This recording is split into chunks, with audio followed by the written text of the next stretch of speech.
Hello and welcome. My name's Dave Carson from Free the Mind UK, a chat with a therapist. And tonight we've got a very special guest in the way of Nikki Scott, co-founder of Hypopressives UK. But before I introduce Nikki, we're going to play the intro video. Here we go. Not sure what therapy to choose? Free the Mind UK presents a chat with a therapist. Join us live for an up-close informal discussion of the various holistic therapies available, helping you make that important choice.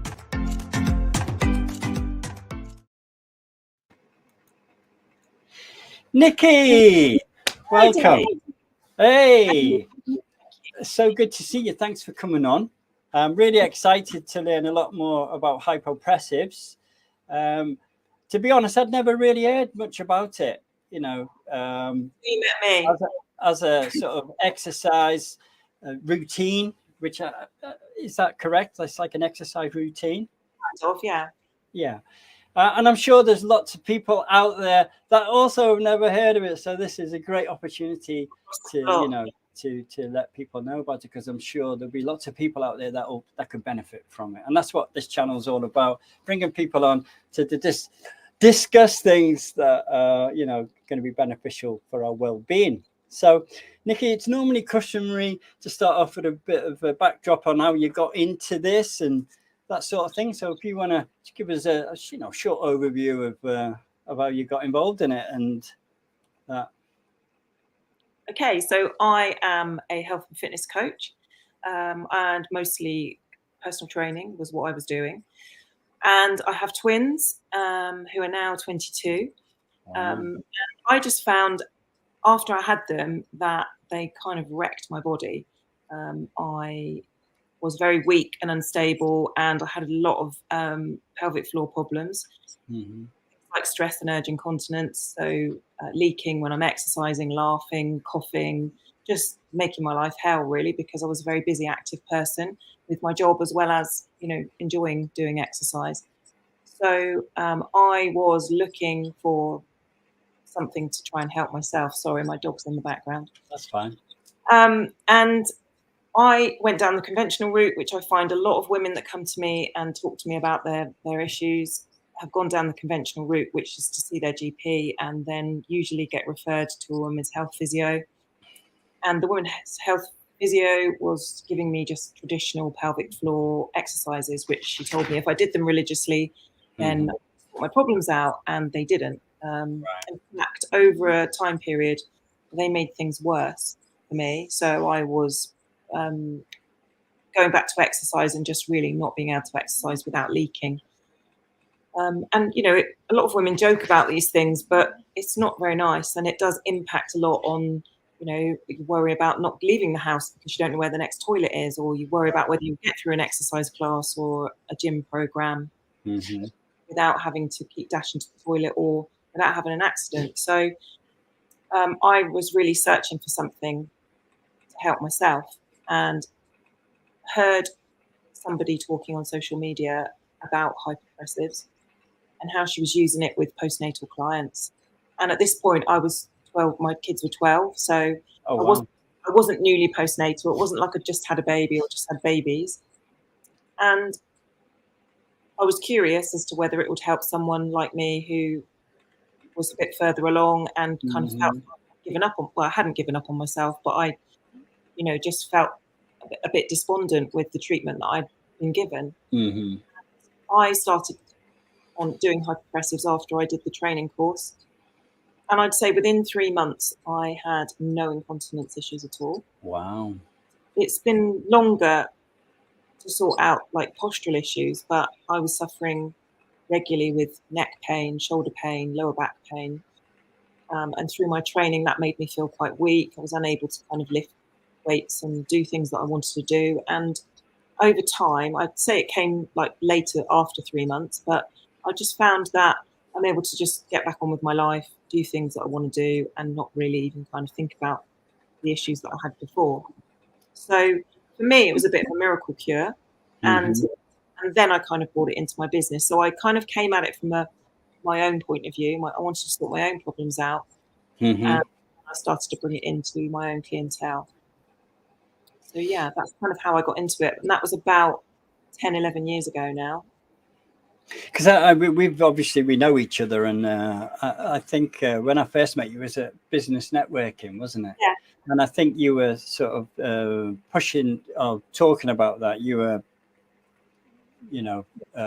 involved with it then, I think, wasn't you? Absolutely. I mean, that was really at its infancy, and you say, oh, you've never heard of it, and people have never heard of it. We fast forwarded 10 years almost, and I'm still feel like I'm going, excuse me, hello. These things take time, Nikki. They do.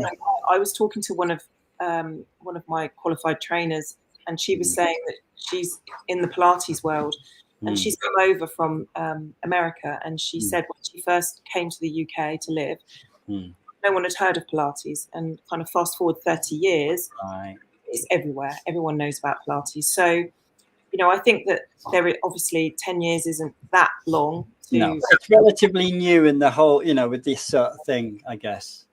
Yeah. But I mean, it's been around for over 35 years, probably nearer 40 years now, but mostly in Spain and Spanish-speaking countries. So for a very long, probably up until the point where we brought it into the UK, there weren't any other organisations. There was just literally this one organisation, and then that splintered off, and there were some other organisations that started to do training, and that's when it started to reach out into different countries and across the world. And actually, for me, COVID and lockdown has been a godsend, because it's made me put it online. And literally all my business now, I do a little bit of in-person stuff, but I would say 95% of my business is online now. Yeah, that's amazing. Well, I'm guessing everybody's interested to know what's involved in hypopressives. What's it all about? So it's a breathing technique, and it's postures. So you could say, well, that's really similar to Pilates and yoga. That's what they are as well. Yeah. And the way I like to describe it is it just kind of helps with reconnecting your body and making your body work as it should do. So we have an element of our muscles that we use a lot throughout the day. And when we're doing training and when we're doing Pilates and yoga, we tend to use that conscious control when we're actively thinking about what we need to contract and what we're bracing or what we're using, what muscles we're using. With hypopressives, it's much more subconscious. So you do therapy. Very interesting. Conscious, but it is because your muscles need. There are certain times of the day, certain things that happen to you. Say, for example, a sneeze. Where you need the subconscious part of your muscles to activate before you. Yeah, it's like an automatic response sort of thing, Nikki. So that's the difference in the response it has to your body. But very much hypopressives works on that whole body approach, just the same, I suppose, as yoga and Pilates. But more traditional pelvic floor work tends to work just on an area, a bit like you've gone to the doctor, you've got a bad knee, they treat you. Okay. So, women go to the doctors with pelvic floor dysfunction, and everybody, doesn't matter what the dysfunction is given the same exercise protocol pretty much. And it just it's a bit bonkers that we're all given the same dependent, doesn't matter what we've got wrong with us, but it's this blanket treatment. But also that exercise is a conscious contraction. It's something that we are trying to control, and we're squeezing consciously when we do pelvic floor squeezes, and there's nothing wrong in that, but we need that subconscious element of our muscles working. And muscles don't work in isolation either. So hypopressive works on this whole body approach where it gets everything kind of responding and talking to each other in a much more functional way. Right, because I'm trying to personally, I'm trying to understand the subconscious aspect of it.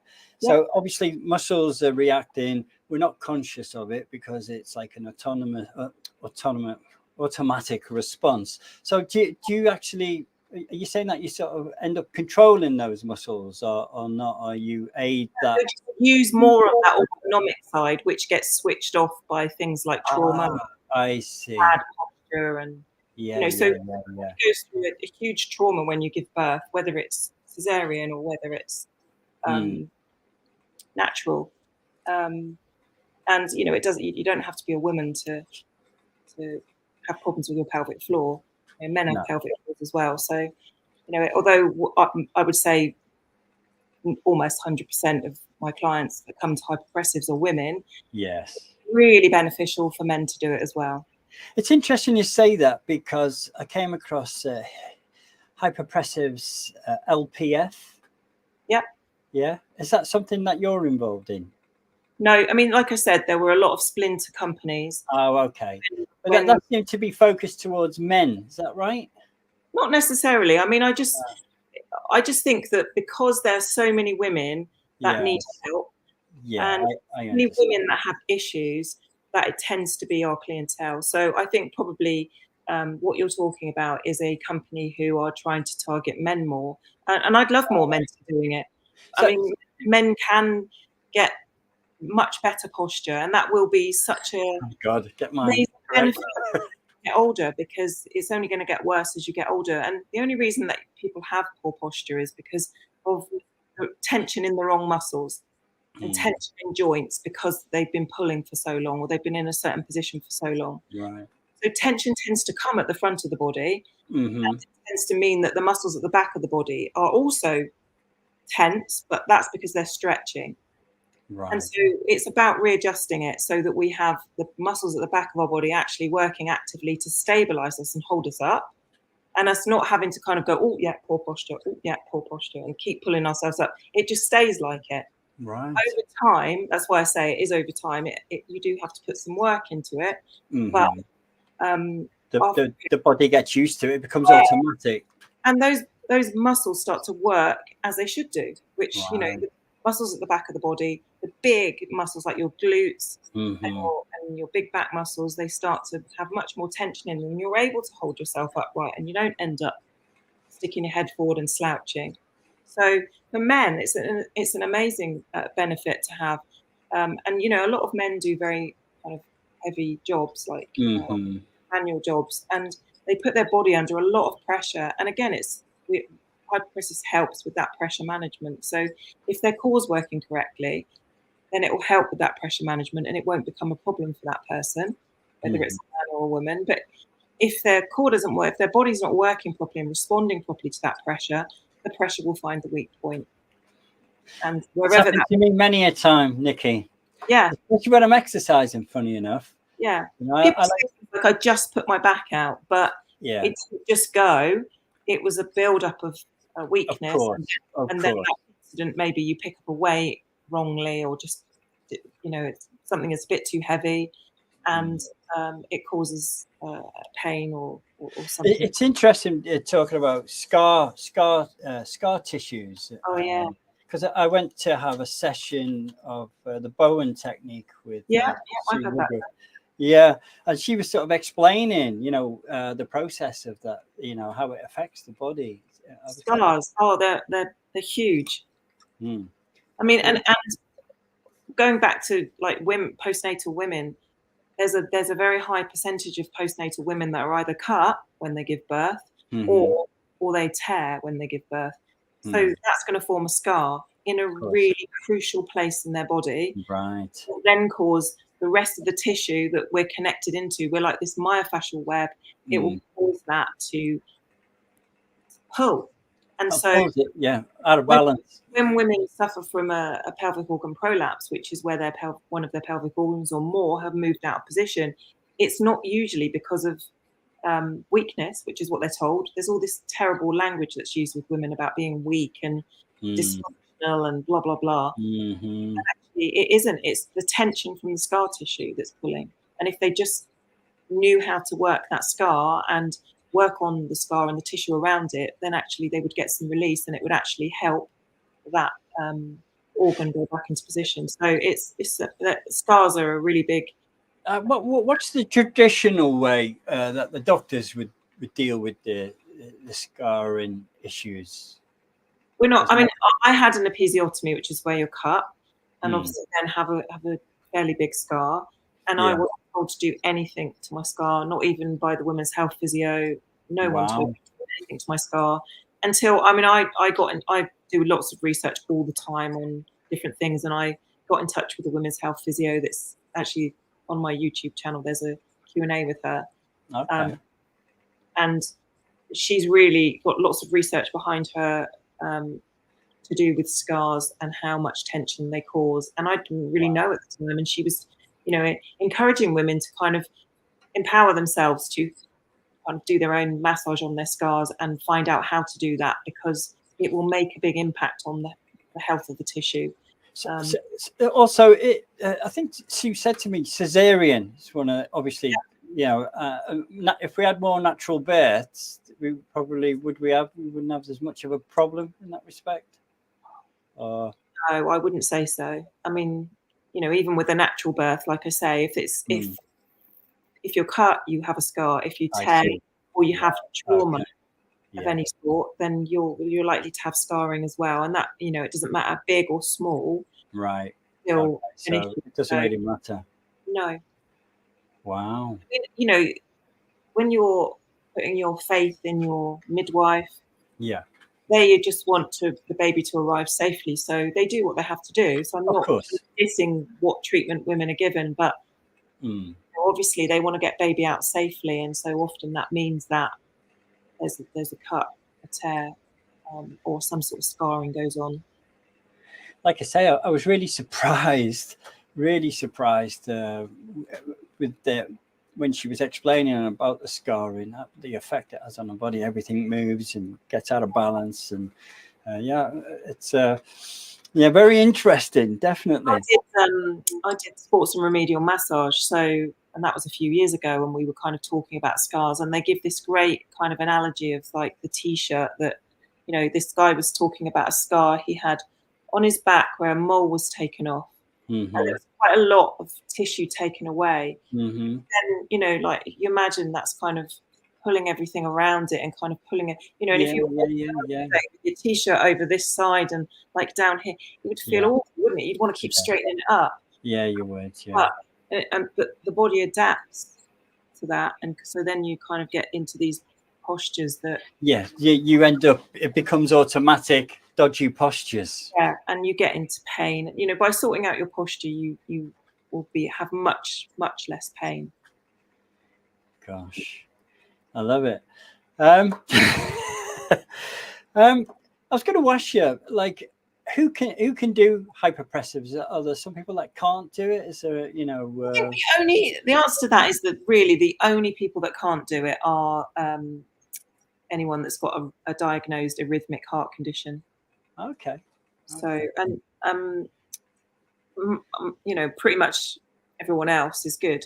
I get asked a lot I've got quite a lot of trainers now, and I get asked a lot of questions around, if someone's come in with this, can I do hypopressive? Someone's had that, or they're recovering from something, can I do hypopressives? And most of the time the answer is yes. Really and truly, medically, the only time that you wouldn't is if someone had a diagnosed heart condition. Well, explain about the breathing. Why is the breathing important in the movement? So when you breathe correctly, when we do the hypopressive breathings, such a space invader. Space invader. You on the computer in a minute. When you do hypopressive breathing, it's all about reconnecting the diaphragm and pelvic floor, because the diaphragm and pelvic floor have this intrinsic relationship. And so when one is doing something, the other one is doing the same. It mirrors what it's doing. So, for example, if we can do really good diaphragmatic breathing, so we're getting the ribs to move laterally and the diaphragm drop down and stretch across as far as it can go, we're getting full work from the diaphragm. We're going to get that movement naturally from the pelvic floor without ever having to do a pelvic floor squeeze. So that in itself, getting better at lateral breathing is really, really important. Very beneficial, definitely. For everybody, because your diaphragm is connected to your pelvic floor. Yeah. Everyone's the same. But it's not just about that. It's about reconnecting deep core muscles. It's about getting the brain to kind of change the way it's talking to your muscles all over your body, so that we actually make those muscles work as they should do. And so, yeah, it's so that breathing, the first part of the breathing, diaphragmatic breathing, is probably the most important part, because we start to re-establish that connection between the diaphragm and the pelvic floor. Okay. And then we have a second part to the hypopressive breathing, which is a breath hold, which is, if you've seen photos, it's what looks like I'm sucking my tummy in. Okay. Anyone's like Googling now and they're looking at photos, and they look at the photo and it looks like I've like literally. Yeah, I did notice one actually. Your stomach looked like it was really pulled in. I saw that. Yeah. But what that is it's actually a reflex. So it's a subconscious reflex, and it happens as a result of getting rid of all your air and holding your breath. You have to learn this. So getting rid of all your air, holding your breath, and relaxing tension. So it's not actually contracting and pulling in. It's actually relaxed and allowing that reflex to happen. Is it? Sorry. So again, the brain has to learn what you're doing. Why am I doing this? It has to learn that over time. But you start to create this pull, and it will increase the benefits of the lateral breathing. Because I'm interested in breathing, particularly interested in the Wim Hof method of breathing. And with that one, you do like an out breath, and then you hold that. Is that similar when you're doing an in breath and hold it? I can't remember what you said. It's an out breath, isn't it? Hypopressives, it's a complete exhale. Exhale, so an out breath, a complete out breath, and then you get rid of all the air, and then you hold that. Yeah, that's what I thought. Yeah, that's what we're doing. Yeah, absolutely. And that's what Wim Hof does. It's supposed to have amazing benefits for the body. So, I mean, that breathing not only is affecting the diaphragm and the pelvic floor, but all of the, as I said, everything's connected. So, it's having an effect on the fascia, it's having an effect on the muscles, it's having an effect on myofascia. So it stretches. So if you've got tension in the pelvic floor from scars, it's helping to release that tension and restore function. So okay. So moving away from the pelvic floor, which I get the idea that it was created primarily to help in that situation originally. Is that right? Well, it was founded by a physiotherapist, a women's health physiotherapist, and it was so it was started to be used with mostly postnatal women. I think that was kind of initially the idea behind it. So what other areas does it have sort of dramatic? So many benefits. People often say to me, can men do it? Obviously, I've spoken about that. Yeah. With men as well, it's things like preventing hernias, preventing prolapsed disc. It's very good with helping with prevention. Once you've got them, once you've got a hernia, it's obviously not. Hypopressives won't take the hernia away, but again, it will help you not to have another one. Okay. It's the postural benefits, as I've said, will be massive for some people because they'll have been living with pain. They've had a bad back for years, and they'll be really struggling with that. But it's fantastic for athletes because it improves their lung capacity and therefore their endurance. Is that to do with the breathing technique that you incorporate into it? Absolutely, yeah. It's that function of the diaphragm, that kind of maximal use of the diaphragm, which we're just not. Mostly, we're kind of breathing, and the diaphragm's doing this when it could do this. So imagine if you had an umbrella and it was pouring with rain, you wouldn't just want it to half open, fully open, so it kept you dry. Well, it's the same thing. You want your diaphragm to work fully, and in doing that, you'll start to get the pelvic floor to get join in as well. Do you breathe through the nose or the mouth when you're doing this? Well, when we're teaching it to beginners, we breathe in through the nose, out through the mouth. Okay. But when people have got more used to it, we use just nasal breathing. Nasal, because I'm very interested in breathing techniques, and there's a guy called James Nestor. Have you heard of him? No. Fantastic book. It's called Breath, and he talks about mouth breathing. I'm going digressing a little bit here. And, Patrick McEwen's the other one that I've heard of, the oxygen advantage. Okay, no. So He was saying mouth breathing's really bad for you, especially for your jaw and your teeth and everything. It can really affect lots of different things.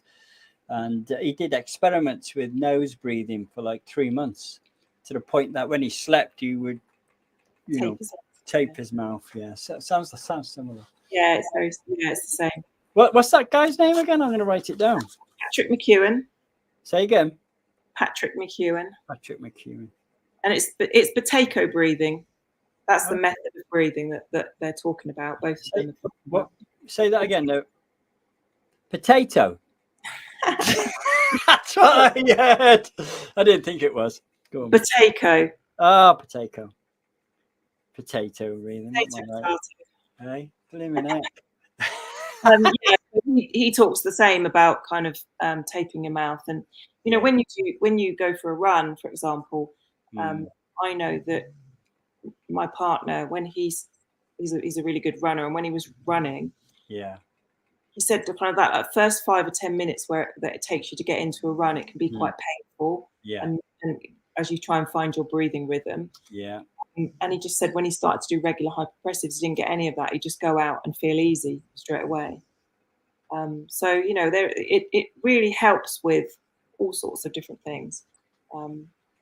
I think posture is really important, isn't it? Like doing sit-ups, for instance. When I do sit-ups, I'm always aware that because I have.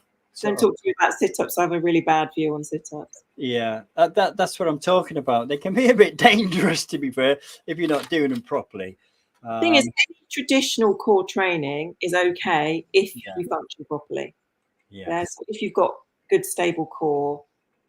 Because you've got some exercises that really do tone the abdominal muscles, haven't you? There are certain exercises that you do that don't involve actually doing a sit-up. Is that right? Well, the whole flow, I suppose. We have postures. So I teach 8 postures, and those 8 postures fit together to form a flow.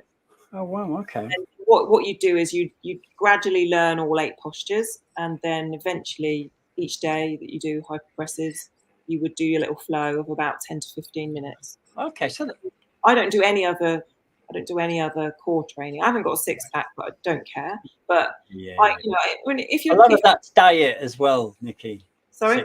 Oh yeah, that's diet, isn't it? Absolutely, it's diet, and it's like if you're a bodybuilder and you want that kind of 6-pack look, fine. Then probably some of the more traditional core work would come into play as well.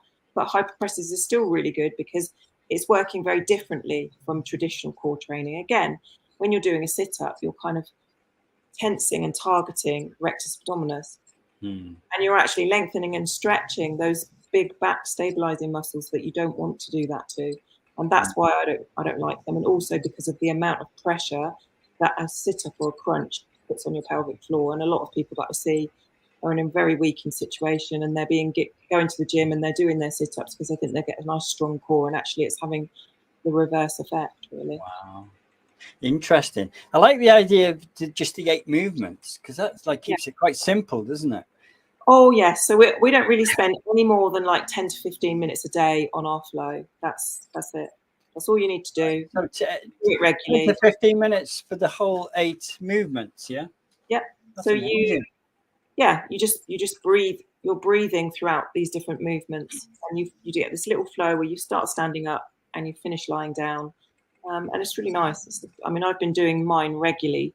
I would say since COVID, really, really regularly, because I started to form these groups on Facebook, trying to get everyone else into it, and it's like a healthy habits type group, and I just haven't stopped. I've just turned up. I would say 5 days a week. People never get sick of it. They love it. If I enjoy Pilates, right? I enjoy doing it. So could I do this alongside Pilates? Absolutely, yeah. So it's complementary to other sort of yoga, people who do yoga. Yeah, because there might be people watching this thinking, "Oh, well, I do yoga and that's all good," but they, I think it's important to know that they could, use this system alongside it. Yeah. So we've trained a lot of people that are in the fitness industry that specifically Pilates and yoga teachers, that a lot of the time they come to the teacher training course because they have their own issues that yoga or Pilates hasn't helped particularly with. So I think there's benefits from both yoga and Pilates for their training, but sometimes not necessarily for the problems that they've come for. And Hypopressives seems to sort that out. So you can use it alongside. You can use it. I've got some of my trainers that do Pilates and Hypopressives together as like a class. Okay. It's interesting actually, Nikki, because one of my ex-partners was a yoga teacher, and she was really good, really good, great teacher. But she did admit that she did have problems with the body with doing a yoga. Yeah. Which I was speaking to somebody else. I don't want to upset any yoga teachers out there, but I'm guessing, if they're doing lots of classes and all these different movements, I guess, I was quite surprised by that. Well, I'm not, because of just the way I've explained that Hypopressives works. We don't just have one part of our muscles that needs to work. So you've got to imagine that any muscle has that conscious activation and that subconscious activation. And so if in doing yoga, Pilates, traditional gym work, I mean, I do a lot of traditional gym work myself. We're just kind of working on that conscious contraction. Yeah. Right. I see. So you need to start to, and that, I think that's why they do Hypopressives, and they're like, wow, years and years of doing gym work or years and years of doing Pilates, and I've never had that response. I've never felt my body respond that quickly.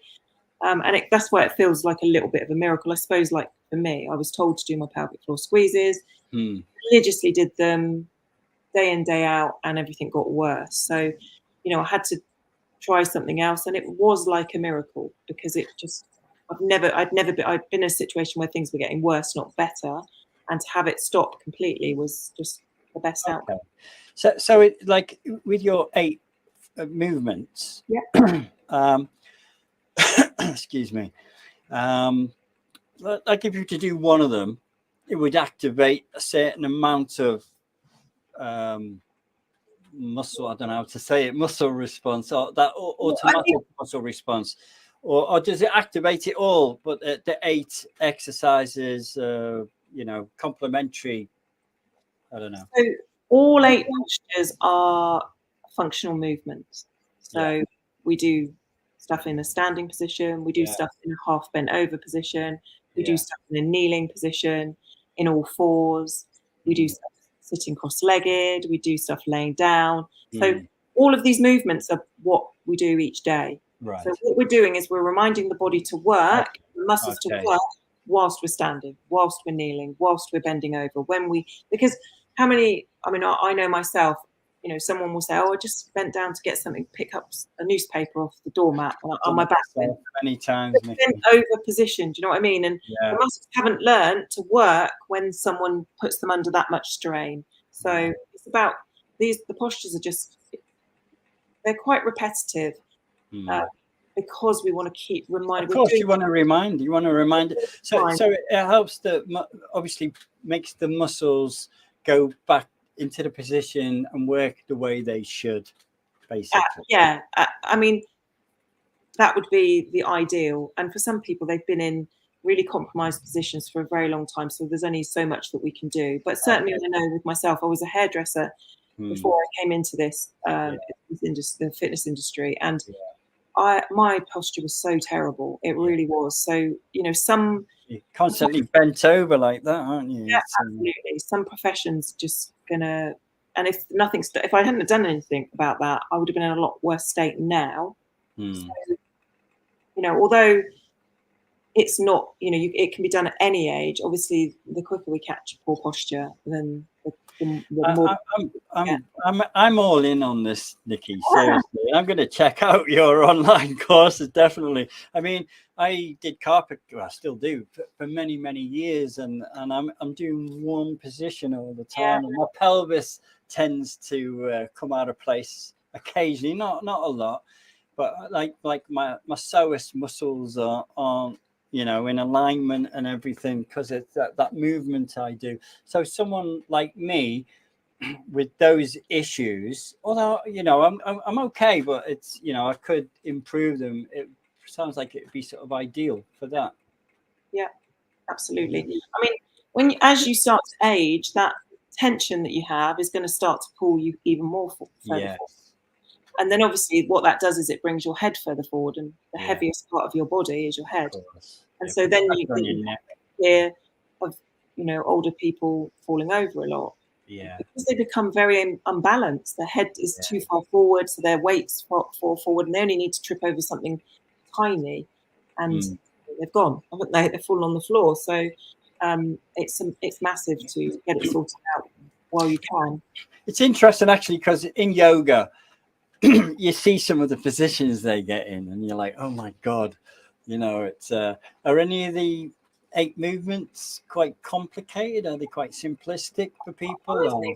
I think that they are quite simple, to be honest. There are some that are more challenging. Okay. But then that can be quite individualized as well, because as you said, you've got tension in your psoas. So I can think of a couple of positions that would really be painful and uncomfortable for you. But would really help you to practice them. So, everyone's very individual. It kind of depends where you have your tension. Okay. Most people carry lots of tension, kind of neck, shoulders, and they end up with like this. Well, I had my posture done by Sue, and she had a laser, on the wall, and and apparently I wasn't too bad. I was out a little bit, but it was pretty good. I was quite surprised, to be honest. But I've been doing a bit of Pilates, probably helped. That would help too. No, because you see a lot, as you say, you see a lot of old people, and they're stooped over. And when you get to a certain age, like myself, not that I'm that old, but getting that way, it's important, I think, to start thinking about getting all your muscles where they should be, so you don't have to be in that position when you're older where you're all bent over. I mean, we've talked a lot about kind of postnatal women, but it's hypopressives is something that can be used throughout your life. Certainly for me, I suppose I came at it because I had issues from having children that needed sorted out, and then seeing all of the benefits that came with it, because I kind of came at it with having incontinence, so I need to sort that out, and that was sorted out. But then having those postural benefits has really encouraged me just to keep going. And then going through the menopause, that kind of changes everything as well for a lot of people, and certainly for me. And I just kind of feel like now that I'm able to go forward into my senior years without really having to worry too much about. Absolutely. I see the great benefits with ladies with postnatal birth and all that, and what happens with the body, and also the other benefits that come with it. So it's a win-win, really, isn't it? I think often someone will say, oh, I this has happened and I never expected that, and it can be things like someone has been really suffering with migraines, and they might not have mentioned it because they were concentrating on their pelvic floor issues, and then they're like, actually, I don't have any migraines anymore. I was going to ask you about that, actually, Nikki, with regards to things like depression and anxiety and stress, obviously, is a field I'm interested in. Does it have benefits there? So with the breathing, it's very, very mindful. It's very rhythmical. So we get into this rhythm. We basically do this rhythm throughout the whole of the flow. Wow. So you're just breathing and you're inhaling and exhaling in a certain rhythm. And then obviously you're holding your breath. It's just really, really mindful. It kind of helps de-stress.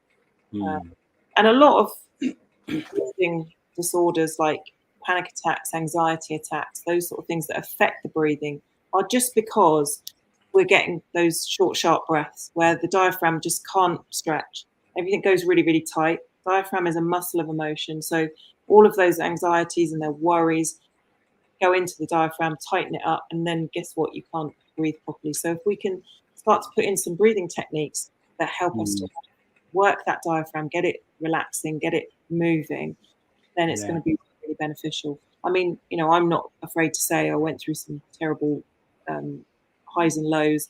I was really badly suffered with postnatal depression. And I do find that it's a really good one for kind of quietening your mind, calming you down and making you focus on you just for 10, 15 minutes. So, yeah.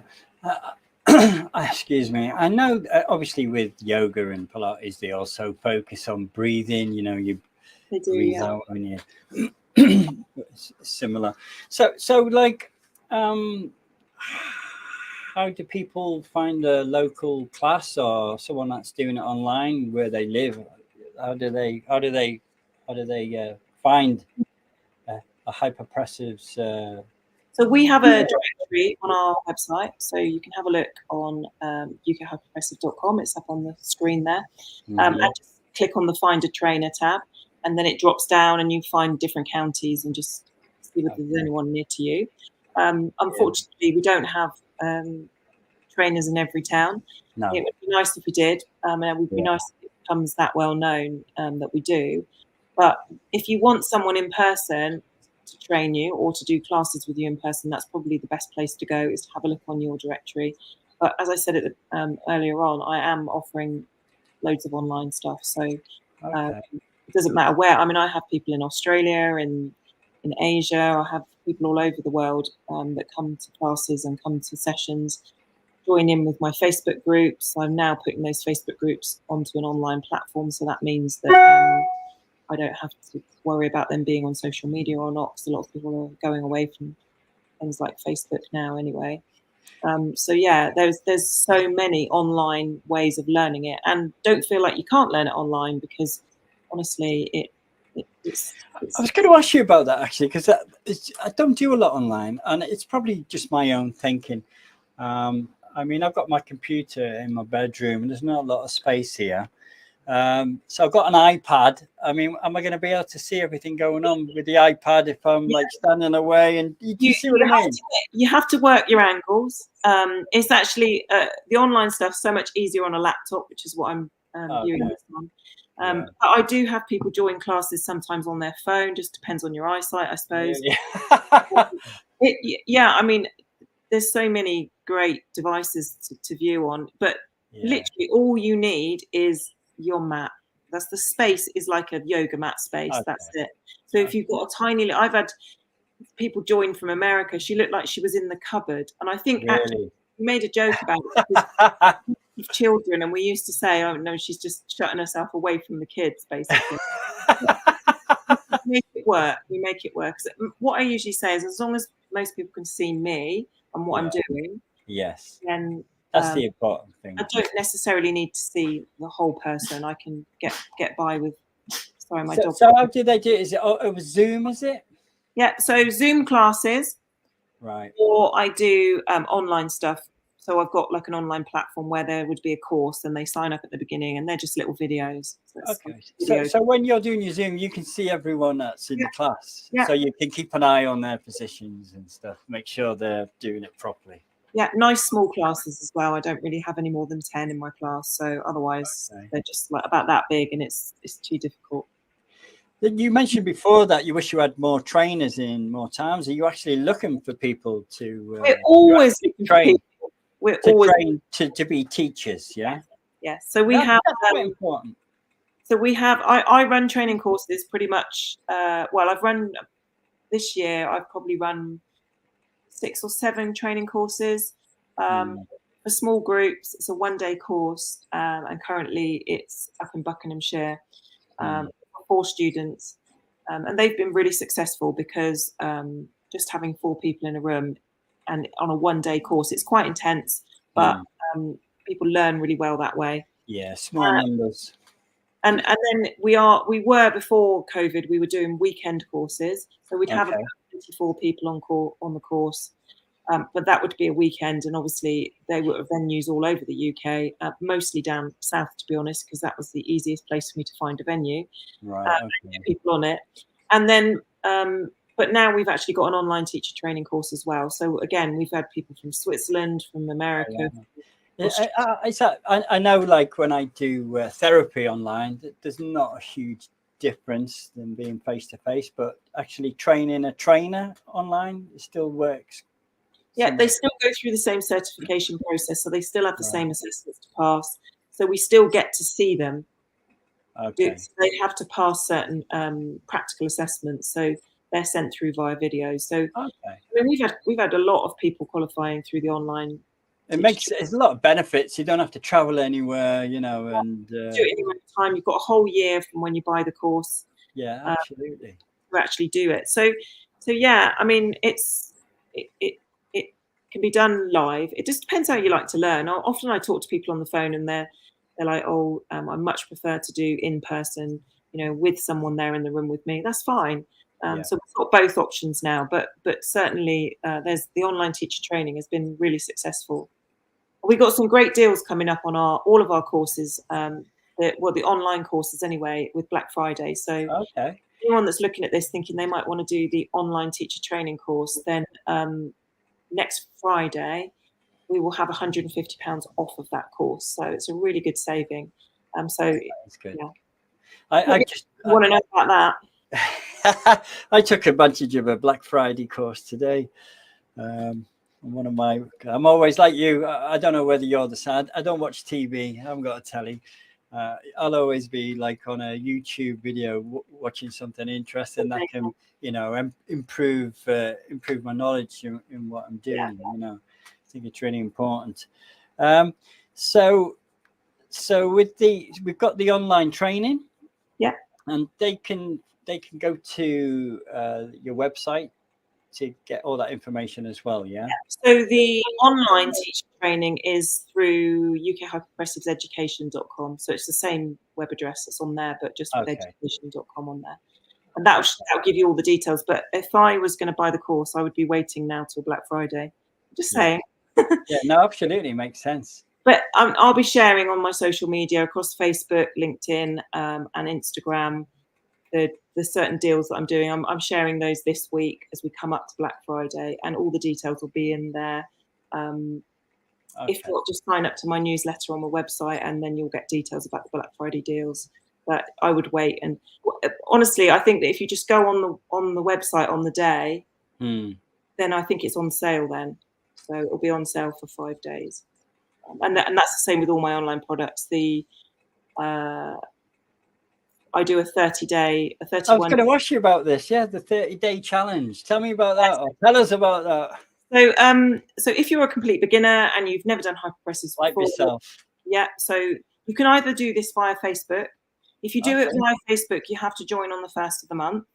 Okay. And you've got the Facebook group for accountability and motivation. That's the difference between the Facebook. I'm always in there kind of commenting on things and helping people out if they need it. But basically it's a video a day, and you view the video and then you do it. So the video's probably about 15 to 20 minutes, I would say, teaching you something to do with the breathing or the 8 postures. Yeah. And that goes on throughout the month that you're in on Facebook. And then I put that now on an online platform, so you can join that at any time. And that is a 31-day challenge. And it's the same thing. You get reminders every day. The course is there for you. You could do it all in one day if you wanted to, but I would advise you. But I just take a video each day and complete it. And then at the end of it, you should have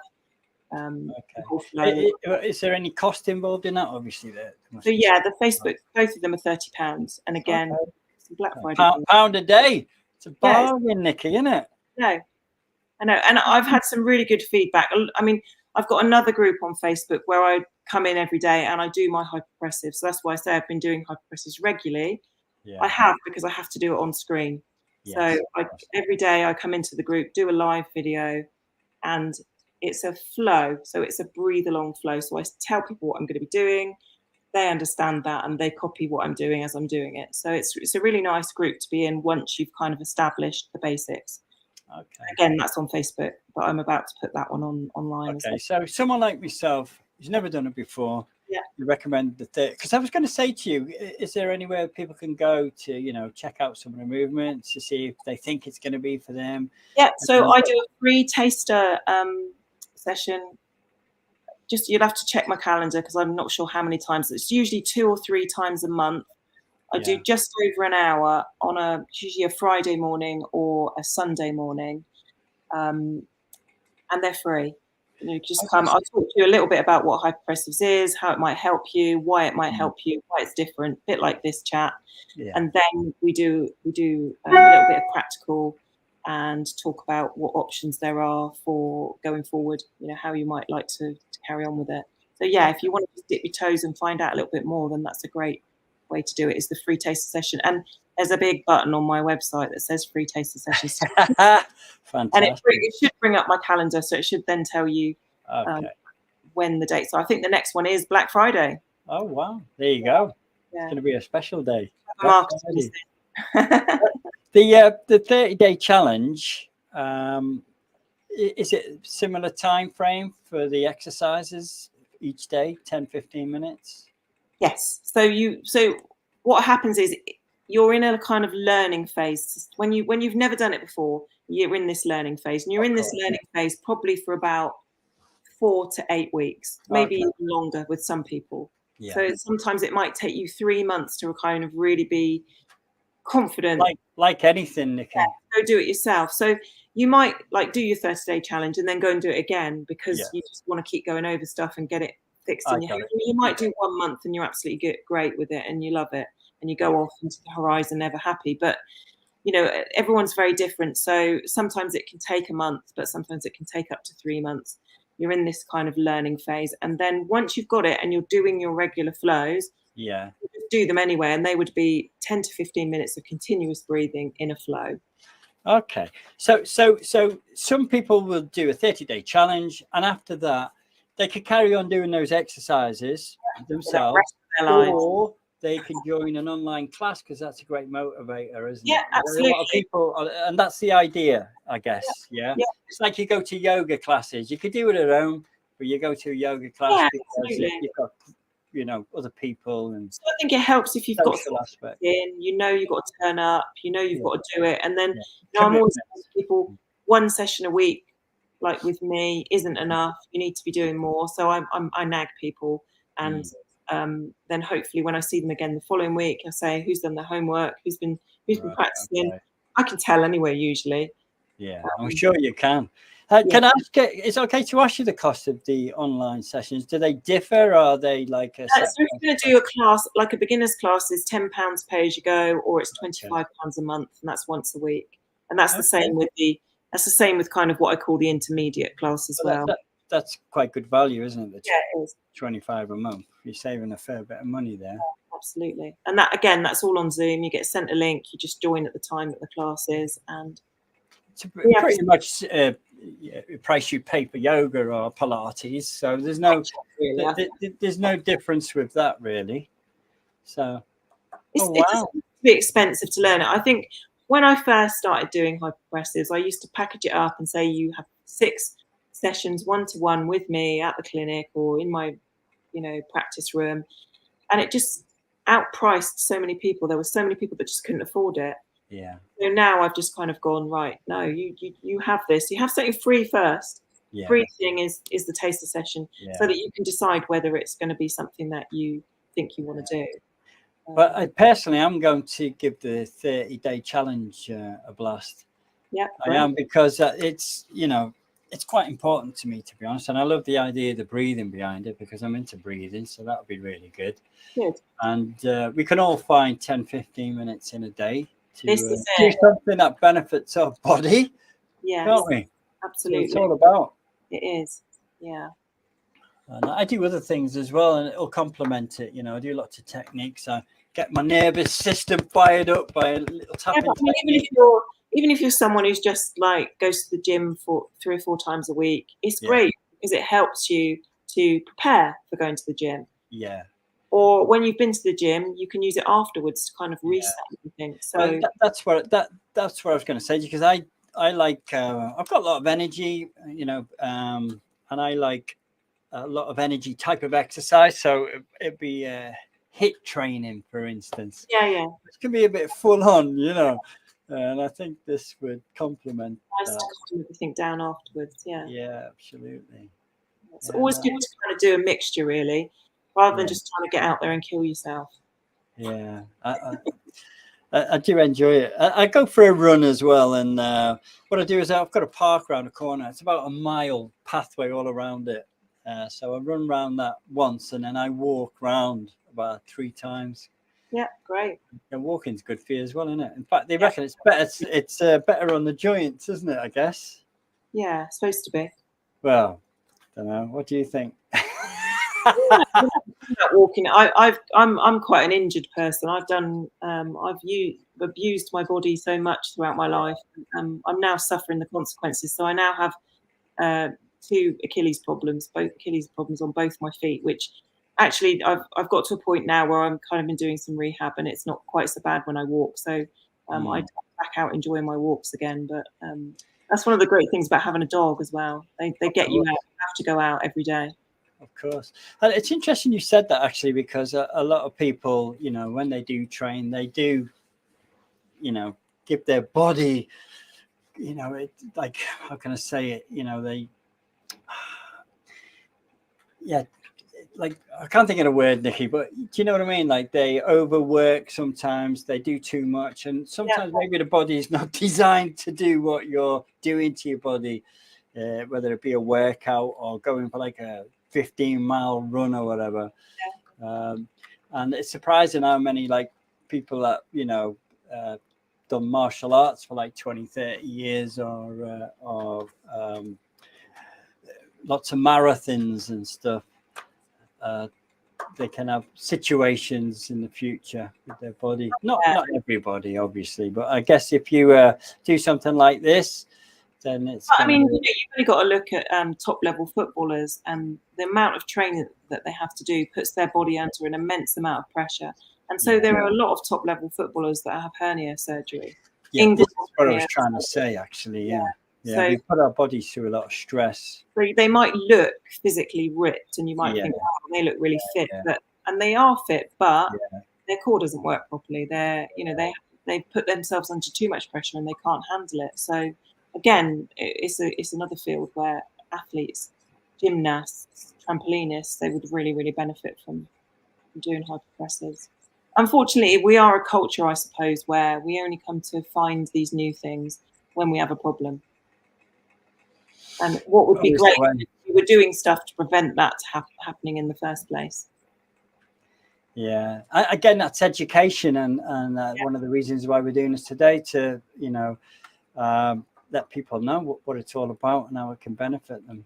Which is why when I sent you kind of that info, I was saying I'm trying to kind of encourage people to breathe, not squeeze, because for a lot of people, those pelvic floor squeezes are not, they might not do any damage, but they're certainly not going to make anything better. And for some people, they are going to make things worse, like me and like people with scars. They're going to make things worse. So, you know, get your breathing sorted and forget the squeezing for a while. Wow, excellent advice.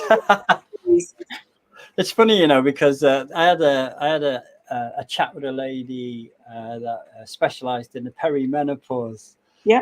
And I was supposed to have a co-host who was a lady, and she didn't turn up. I was like, oh my God, I'm a guy, I don't know anything about it. But it was quite interesting. I learned quite a lot, actually. You know, what you ladies go through. Yeah. Or can go through. Absolutely. It's quite a lot. Well, for everyone that's watching, especially the recording video afterwards, definitely worth checking out Hypopressives. Check out a free taster session. Yeah, absolutely. Free taster session, or if you want to jump in, do the 30-day.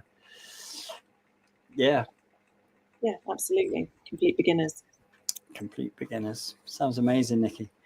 Well, I think that about wraps us up, I think. Well, it's And been lovely. the dog's been very good, actually. Yeah, he's right here. Barking, no growling, no snoring. And like I say, it's thanks for coming on and sharing this. Thanks for inviting and me. hopefully, you'll get lots of views when it goes on the YouTube channel.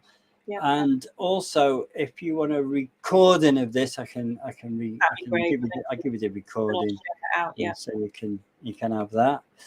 So just a note to everyone who's watching or will be watching. It's really important to support the channel because we have amazing people on like Nikki, sharing interesting techniques and different things with us that can help us benefit in our bodies and in our mind and whatever.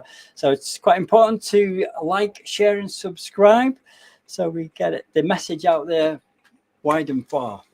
So that's it then, Nick. Thank you for coming on. It's been an absolute pleasure. Great to see you. Absolutely.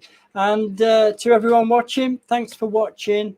And thanks to the people that will be watching. Hope you've enjoyed it. I'm sure you have. Some very interesting information. Thank you. Thank you. Bye. Bye-bye.